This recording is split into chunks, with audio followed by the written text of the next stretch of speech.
has been a Filmways presentation, darling.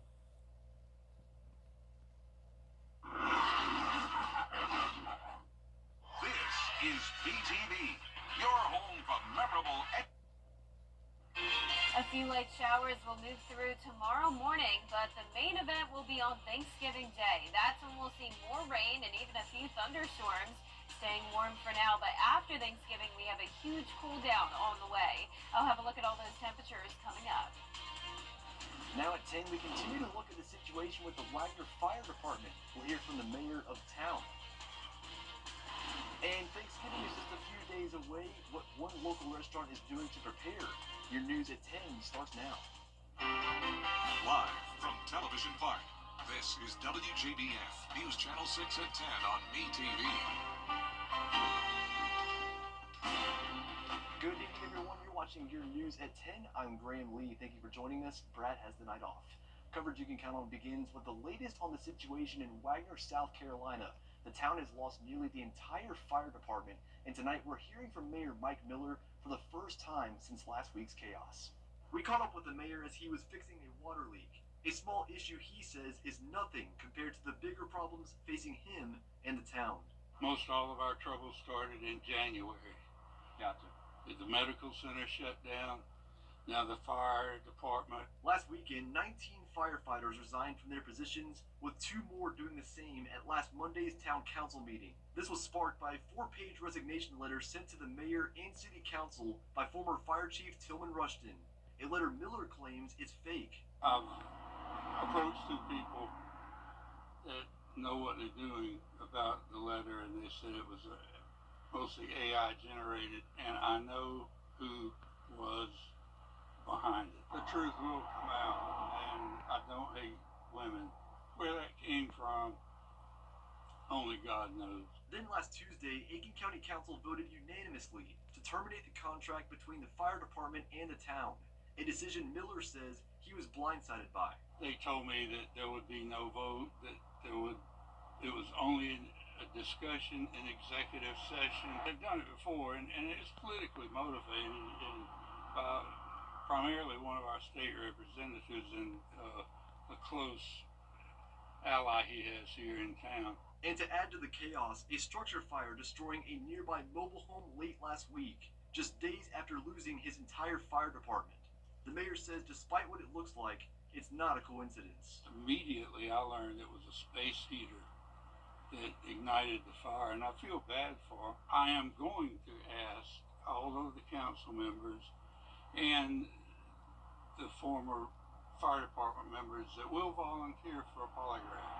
And I know polygraph is not admissible in court, but it works pretty good. I've seen it work.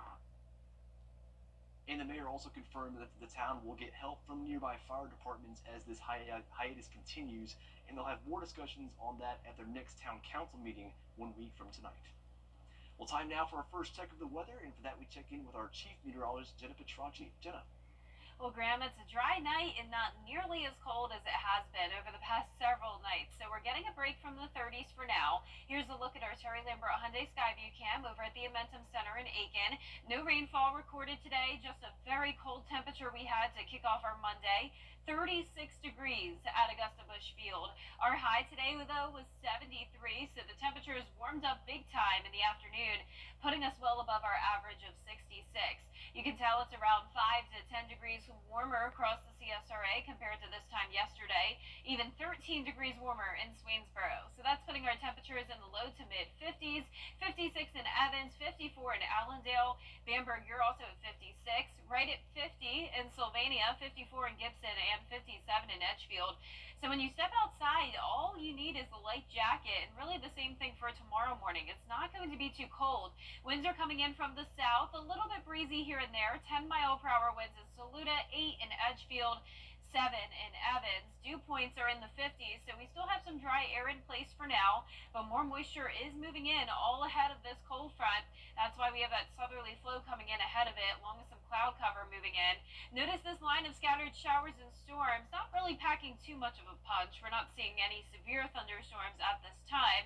And for us tomorrow morning, I'm just expecting rain, not even any thunderstorm activity. Temperatures will be in the low to mid 50s and it will be cloudy.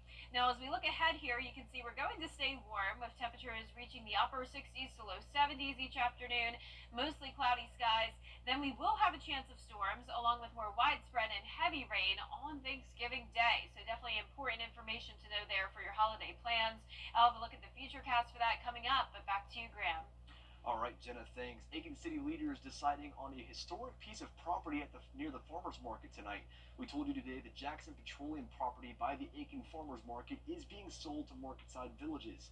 They plan to build restaurants and apartments, and the $11 million project will blend in with the farmers market and improve the area.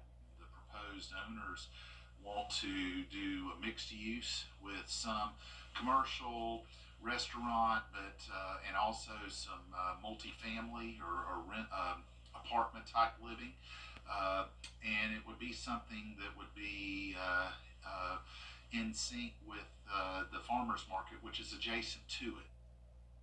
And this into our newsroom in the last couple of hours, city leaders approved the sale of the Jackson Petroleum property and will move forward in transferring it to its new owners. Well, Thanksgiving is just days away and local businesses are gearing up for a turkey-filled day. It's the second year Cafe 209 will host its Feast in the Streets Thanksgiving. The event offers a Thanksgiving meal and dessert, music, and free toiletries. Event leaders and business owner Cassandra Brinson do encourage people to come out even though rain is expected Thursday in Augusta. The previous owner at this location used to take care of the homeless people. They used to have a place to eat, somewhere to worship, somewhere to take showers, somewhere to get new clothing. And so Melvin Parker and Miss Shelley Mack and I came together and decided that we would feed the homeless people in our community to help make their Thanksgiving be a blessing to them. And Cafe 209 will be serving from 11 a.m. to 2 p.m. And as you heard Cassandra say, all are welcome. A Columbia County girl will soon be on her way to Hollywood. She landed a lead role in an upcoming Disney Channel show, and Hannah Latier has her story. I'm going to be playing Sophie in Vampirina, which is still a working title. Sophie is V's human friend. V is a tween vampire girl. She goes to a performance arts boarding school to pursue her talent and passion in music.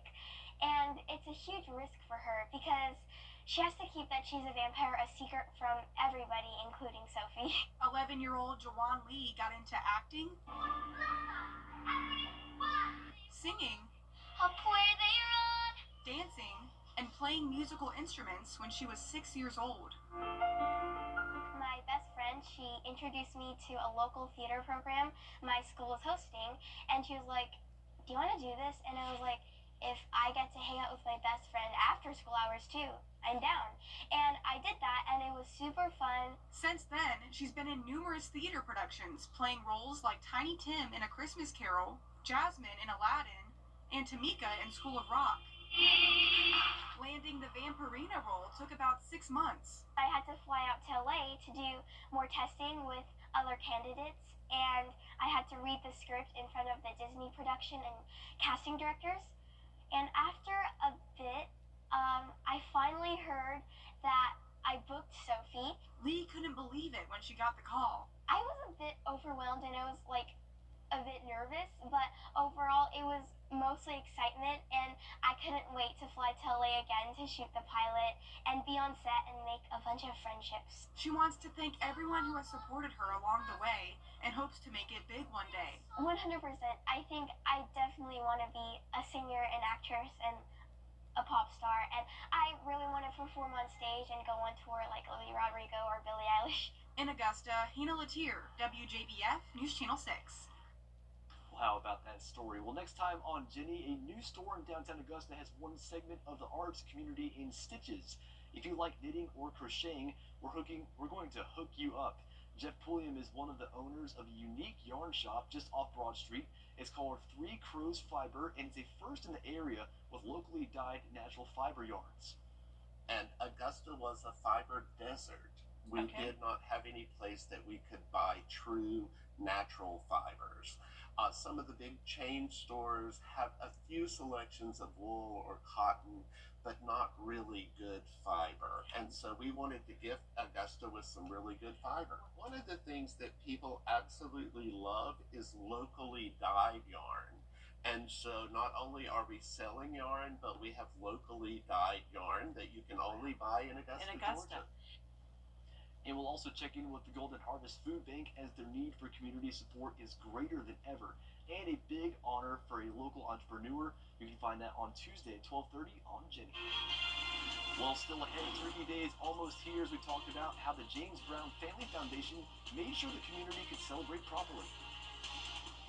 And there's going to be some rain on Turkey Day and even some thunderstorms. After that, we're getting a huge cool down, and the cold air will linger into next week. Stay with us for a look at your Viper 6 forecast when we return.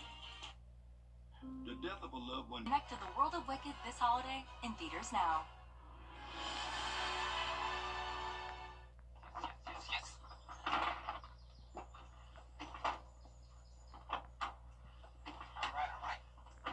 Hit me with the checklist, honey. Luggage? Check.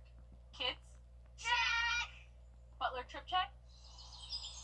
Before you leave town, check with the butler. With our complimentary trip check, we'll inspect all your major safety components and parts to ensure your car is running its best. With multiple locations convenient to you, just let the butler do it. If you've been arrested for a DUI in Georgia, you may only have 30 days to protect your license or your privilege to drive here. Hi, I'm Tiffany Duckett of DUI Duncan, the DUI firm here in Augusta. Visit our website at DUIDuncan.com to see what we've done to help so many drivers. If you've been arrested for a DUI in Georgia, call me now for a free consultation. While the firm, of course, cannot guarantee results, we do guarantee hard work and fast action. Remember the name, DUI Duncan. I'm a registered nurse in the Augusta. We take immediate action to get you the help you need. The call. As soon as I called Austin Jackson, I was very assured and... Need to live here. Good luck, Hogan. If you've been injured, we take immediate action to get you the help you need. The call. As soon as I called Austin Jackson, I was very assured and at ease. The response. They handled everything so that I could focus on getting better. The work. They took on the insurance company for me. The result. I am very happy with the settlement I received. That's why you get the Augusta guy. Call Austin Jackson, the Augusta guy, 706-724-7224. WJBF News.